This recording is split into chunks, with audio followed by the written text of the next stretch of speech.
हदीस शरीफ में आता है कि पुल सिरात, जो कि जहन्नम पे बना हुआ पुल है, इसको सबसे पहले और आसानी के साथ हज़रत मोहम्मद सल्लल्लाहु अलैहि वसल्लम पार करेंगे।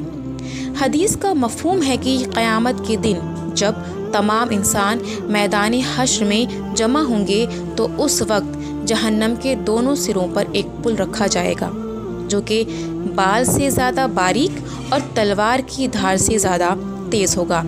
हर एक इंसान को इस पर से गुज़रना होगा।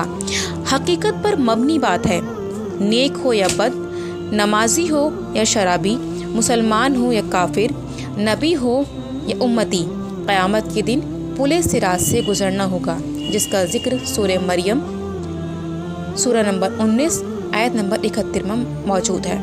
अल्लाह हम सबको आसानी के साथ पुल सिरात पार करने की तौफीक अता फरमाए।